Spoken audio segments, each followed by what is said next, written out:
Hello everyone, कैसे हैं आप सब। आप सभी का यूनिक साइंस क्लासेज में स्वागत है। जैसा कि आप सभी जानते हैं, आप लोगों को पिछले वीडियो में सेट जीव विज्ञान का सेट 2 सॉल्व हो गया था। आज आप लोगों को जीव विज्ञान का 2023 का सेट नंबर 3 है 348 CI। आज हम इसको सॉल्व करेंगे। तो बिना देरी के हुए आइए हम क्वेश्चन को सॉल्व करते हैं। पहला क्वेश्चन है, आनुवांशिकता रूपांतरित पौधा है। तो आनुवांशिकता रूपांतरित पौधा बीटी मक्का, बीटी काटन, बीटी राइस सभी हैं। इनमें से ये सभी हैं। निम्नलिखित में से कौन सा एक कोट फल है? अंगूर, आम, अमरूद ये कोट फल नहीं है, सेब कोट फल है। आवृत बीजी पौधों के भ्रूणकोश में गुणसूत्रों की संख्या होती है 3x होती है। टाइफाइड के रोगजनक का नाम है। तो टाइफाइड के रोगजनक का नाम एस्केरियासिस, अमीबा और पैरामीशियम नहीं है, साल्मोनेला टाइफी होता है। इसका साल्मोनेला सही है। अगला क्वेश्चन है, पात्रे निषेचन को संक्षेप में लिखिए। तो पात्रे निषेचन को आप देखेंगे कि शरीर से बाहर प्रयोगशाला में मानक परिस्थितियों में शुक्राणुओं द्वारा अंडाणुओं का निषेचन अंतः पात्रे निषेचन कहलाता है। अगला क्वेश्चन देखेंगे, दूध से दही कौन बैक्टीरिया बनाता है? तो आप सभी जानते हैं कि जो दूध से दही बैक्टीरिया बनाता है लैक्टोबैसिलस नामक बैक्टीरिया से क्या बनता है? दूध से दही बनता है। अगला है, आरएनए एवं डीएनए की कौन शर्करा में क्या अंतर होता है? तो आइए हम अब चलते हैं नोट्स के पास। देखिए, आरएनए एवं डीएनए की शर्करा में क्या अंतर है? आरएनए में राइबोस शर्करा तथा डीएनए में डीऑक्सीराइबोस शर्करा पाया जाता है। अगला क्वेश्चन है, भारत के हरित क्रांति के जनक के रूप में जाना जाता है। यह आपके सिलेबस में नहीं है, इसलिए आपको पढ़ना नहीं है। अगला क्वेश्चन है, प्रश्नोत्तर नंबर 2 का अंगा है बीटी 2 का अंगा है, मानव में गुणसूत्रों की संख्या होती है। तो मानव में गुणसूत्रों की संख्या यानी 23 जोड़ी यानी 46 होती है। मानव में गुणसूत्रों की संख्या 23 जोड़ी या 46 होती है। अगला क्वेश्चन पढ़ेंगे, तीसरे का मानव शुक्राणु का नामांकित चित्र बनाइए। तो मानव शुक्राणु का नामांकित चित्र आपको स्पष्ट रूप से फिगर में दिखाई दे रहा है। आप लोग नोट्स बनाते रहिएगा, समय एग्जाम का बहुत ही नज़दीक है। तो बिना देरी के हुए चलिए अगले क्वेश्चन तक बढ़ते हैं और वीडियो के अंत तक बने रहिएगा, जिससे आपको पूरा सलूशन मिल जाए। अगला है, मेंडल के प्रभाविता के नियम का वर्णन कीजिए। तो मेंडल के प्रभाविता का नियम, तो आपको बताया गया है कि जब प्रभावी लक्षण वाला जीन और अप्रभावी लक्षण वाला जीन एक साथ उपस्थित होते हैं तो प्रभावी लक्षण वाला जीन अपना लक्षण प्रदर्शित करता है तथा अप्रभावी लक्षण वाला जीन अपना लक्षण प्रदर्शित नहीं कर पाता। ये क्या होता है? प्रभाविता का नियम होता है। अब देखिए यहाँ पर क्या है, ये प्रभावी लंबा है, अप्रभावी बौना है। इसमें क्या और सूत्री विभाजन हुआ और सूत्री विभाजन के दौरान युग्मक अलग हुए और जब दोनों युग्मक से क्या कराया गया, क्रॉस कराया गया, तो ये प्रभावी लक्षण का जीन और अप्रभावी लक्षण का जीन दोनों एक साथ उपस्थित है। तो ये क्या है, सामान लंबे हुए। तो यहाँ पर क्या इसका प्रभाव है? लंबे का प्रभाव यानी प्रभावी का प्रभाव, इसलिए क्या है, प्रभाविता का नियम है। अगला क्वेश्चन है, प्रश्नोत्तर नंबर 3 का प्रोटीन संश्लेषण को प्रारंभ करने हेतु प्रारंभक कोट और प्रथम अमीनो अम्ल का नाम लिखिए। तो आप जानते हैं कि प्रोटीन संश्लेषण को प्रारंभन हेतु प्रारंभक कोट AUG होता है, क्योंकि AUG जो कोडान होता है यहीं से क्या होता है, प्रोटीन संश्लेषण प्रारंभ होता है। तथा प्रथम अमीनो अम्ल फेहीन एलनिन अम्ल होता है, जिसका कोड क्या होता है, UU होता है। अगला क्वेश्चन है 3 का घ, बीटी कपास पर टिप्पणी लिखिए। बीटी कपास, बीटी फसलें एक प्रकार की प्रतिविष हैं जो जीवाणु बैसिलस थेरोजेनेसिस से निर्मित होता है। जब बीटी जीव विष का जीन जीवाणु से निकलकर पादप में रूपांतरित कर देते हैं तो ऐसी फसल बीटी फसल कहलाती है। इसके द्वारा पादप फसल प्रजातियों के पीड़क प्रतिरोधी बन जाती हैं।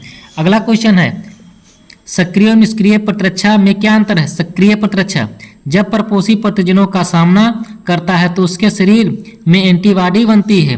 प्रतिविष मृत या जीवित रोगाणु या वह अन्य पदार्थ हो सकते हैं। इस प्रकार के प्रतिरक्षा को सक्रिय प्रतिरक्षा कहते हैं। देखेंगे निष्क्रिय प्रतिरक्षा, जब शरीर की रक्षा के लिए बनाए गए एंटीबॉडी सीधे शरीर को दिए जाते हैं तो इस प्रकार की प्रतिरक्षा को निष्क्रिय प्रतिरक्षा कहते हैं। आप लोगों का अगला क्वेश्चन है मलेरिया परजीवी के जीवन चक्र का स्वच्छ नामांकित चित्र बनाइए। जैसा कि यहाँ पर आप देख तो रहे हैं, आप लोग स्क्रीनशॉट भी ले सकते हैं, लेकिन आपको पिछले वीडियो में भी इसका चित्र दिया गया है और नोट से आप स्क्रीनशॉट लिए होंगे, तो आप पुनः उसको भी देख सकते हैं, इसको भी देख सकते हैं और आसानी से पढ़ सकते हैं।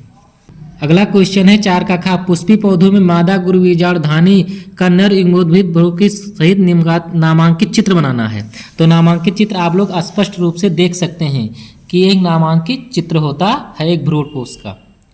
समझ में आ रहा है कि नहीं आ रहा है?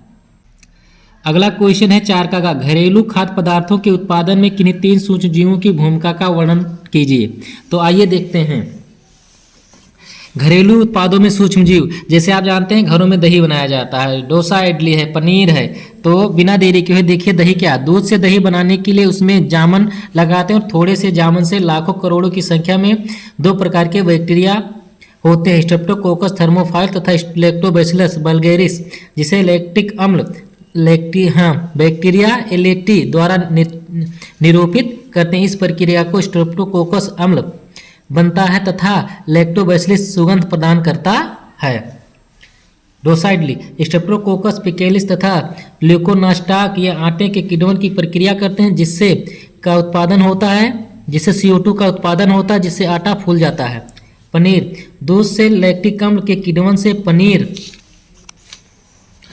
बनता है। स्ट्रेप्टोकोकस तथा लैक्टोबैसिलस की विभिन्न जातियों का विभिन्न प्रकार का प्रोटीन बनाने में प्रयोग किया जाता है। अगला क्वेश्चन है प्रश्नोत्तर नंबर 5 का परागण क्या होता है? पौधों में परागण के प्रकार पर टिप्पणी लिखिए। आप लोग स्क्रीनशॉट लेते रहिएगा और वीडियो को लाइक और सब्सक्राइब करते रहिएगा। चलिए अगला है परागण, किसी पुष्प के पुंकेसरों से उसी जात के किसी अन्य पुष्प के वर्तिकाग्र तक परागकणों के पहुंचने की क्रिया को परागण कहते हैं। परागण क्या होते हैं? 2 प्रकार के होते हैं, स्वपरागण, परपरागण। स्वपरागण में एक पुष्प के परागकण उसी पुष्प के वर्तिकाग्र पर या उसी पौधे के अन्य पुष्प के वर्तिकाग्र पर पहुंचते हैं। स्वपरागण की क्रिया केवल उभयलिंगी पुष्पों में ही संभव है। स्वपरागण से लाभ, स्वपरागण के लिए दूसरे पौधों पर निर्भर नहीं रहना पड़ता। स्वपरागण में पौधों को अधिक परागकणों की आवश्यकता नहीं होती। स्वपरागण से बने बीज शुद्ध नस्ल होते हैं। स्वपरागण से हानियां, स्वपरागण से उत्पन्न बीजों से बने पौधे कमजोर होते हैं। स्वपरागण से उत्पन्न बीज संख्या में कम, हल्के तथा आकार में छोटे होते हैं। ऐसे बीज शीघ्र नहीं पकते, अगली पीढ़ी में कोई सुधार नहीं होता। आइए देखते हैं परपरागण। परपरागण में एक पुष्प के परागकण उसी जात के दूसरे पौधे के पुष्प के वर्तिकाग्र पर पहुंचते हैं, परपरागण कहते हैं। अतः दोनों पुष्प 2 अलग अलग पौधों में लगे रहते हैं, चाहे वो एक लिंगी हो या द्विलिंगी। पर परागण की क्रिया मुख्य लक्षण ये है कि इसके बीज उत्पन्न करने के लिए एक ही जात के 2 पौधों का होना आवश्यक है। पर परागण की विधियां जो होती हैं, वायु परागण, जल परागण, जंतु परागण, कीट परागण। अगला क्वेश्चन है, आइए 5 के खा का क्वेश्चन देखते हैं। बहितमल उपचार पर टिप्पणी लिखिए। तो देखते हैं बहितमल उपचार पर टिप्पणी। बहितमल उपचार में सूक्ष्मजीव अपशिष्ट पदार्थों में मल, मूत्र व अतिरिक्त कूड़ा करकट व नगरों से बहकर आने वाले जल भी सम्मिलित होता है। इसमें उपस्थित ठोस कार्बनिक पदार्थों को सड़ाने में सूक्ष्मजीवों की अहम भूमिका है। बहितमल उपचार निम्न पदों में किया जाता है। नंबर 1 है प्राथमिक उपचार। ये उपचार बिना जीवाणुओं के होता है। इसमें बहितमल से बड़े छोटे कण निस्यंदन तथा अवसादन द्वारा हटा देते हैं। इसके बाद मृदा एवं कंकड़िया को अवसादन द्वारा होता है। द्वितीयक उपचार में देखिए या जीव विज्ञानीय उपचार। प्राथमिक उपचार का वायु टैंकों से गुजारा जाता है, जहां इसको लगातार हिलाया जाता है तथा साथ ही इसमें वायु पंप की जाती है। ऑक्सीजन वायवीय सूक्ष्मजीव तेजी से वृद्धि करते हैं। ये मल से प्रदूषित कण उपस्थित आकारीय पदार्थों को निर्धारित कर उनसे ऊर्जा प्राप्त करते हैं। इससे दूषित कार्बनिक पदार्थों की मात्रा धीरे धीरे घटने लगती है और उपस्थित सूक्ष्मजीवों की ऑक्सीजन की आवश्यकता भी कम होती जाती है। इसका अर्थ है बहितमल मल से प्रदूषित जल शुद्ध हो गया है। जैसे यहाँ पर फिगर में दिखाया गया है, ये बहितमल है, ये प्राथमिक उपचार है, ये वायवीय टैंक है जहाँ से द्वितीयक उपचार होता है और सीधे प्राकृतिक स्रोत में क्या कर दिया जाता है, वायवीय टैंक से छोड़ दिया जाता है। चलिए अगला क्वेश्चन देखते हैं 5 का गा। समष्टि के किन्हीं 3 महत्वपूर्ण गुणों का वर्णन कीजिए। तो आइए देखते हैं समष्टि के 3 महत्वपूर्ण गुण। समष्टि की 3 महत्वपूर्ण विशेषताएं क्या होती हैं? समष्टि घनत्व या आकार, जन्म दर, मृत्यु दर। समष्टि आकार, किसी जात के समष्टि का आकार स्थिर नहीं होती, यह समय समय पर बदलता रहता है। यह बदलाव मौसमी परिस्थितियां, आहार की उपलब्धता, परभक्षण, दाब आदि कारकों पर निर्भर करता है।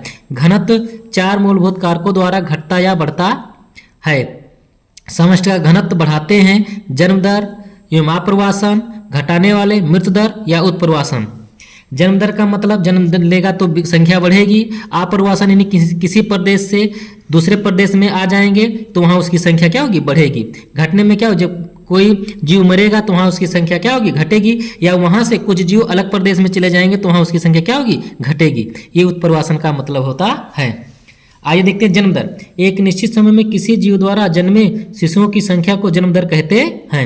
उदाहरण में वर्ष में जैसे 1000 जन्मे व्यक्तियों की संख्या, इससे पहले मान लीजिए 100 थे और फिर इतने संख्या और जन्म हो तो संख्या क्या होगी? बढ़ गई। अगला है मृत्यु दर। इकाई समय में मरे हुए मनुष्यों की कुल संख्या और औसत संख्या की मृत्यु दर कहते हैं। मृत्यु दर प्रायः 1000 व्यक्तियों पर प्रतिवर्ष मरने की संख्या होती है। जैसे मान लीजिए जन्म कम है और मृत्यु दर ज़्यादा है, जो मृत्यु दर ज़्यादा रहेगा तो संख्या कम होती रहेगी। आइए अगले नंबर का क्वेश्चन का सॉल्यूशन देखते हैं 5 का घा। तो 5 का घा है प्रोटीन संश्लेषण में आरएनए की क्या भूमिका है?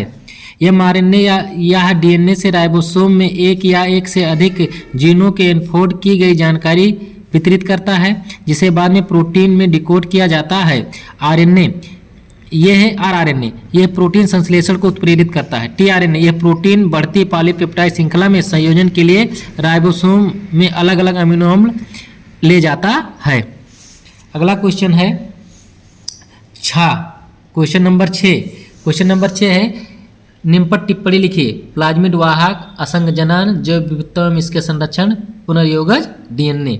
तो आइए हम टिप्पणी पर देखते हैं। पहला आपका है प्लाज्मिड वाहक। प्लाज्मिड डीएनए जीवाणु कोशिका में डीएनए के अतिरिक्त एक अलग प्रकार का डीएनए है। यह प्लाज्मिड में किसी विजातीय जीन को जोड़कर रिकॉम्बिनेंट डीएनए बनाकर पोषक कोशिका में स्थानांतरित करके इनकी अनेक प्रतिलिपियां तैयार की जाती है। प्लाज्मिड डीएनए के अंदर जीनों के स्थानांतरण करने की क्षमता होती है। दूसरा है असंजनन। कभी कभी पौधों में बिना युग्मक, संलयन व अर्धसूत्रीय विभाजन के ही नए पौधों का निर्माण हो जाता है, तब इसे असंग जनन कहते हैं। अगला क्वेश्चन है जैव विविधता एवं इसके संरक्षण।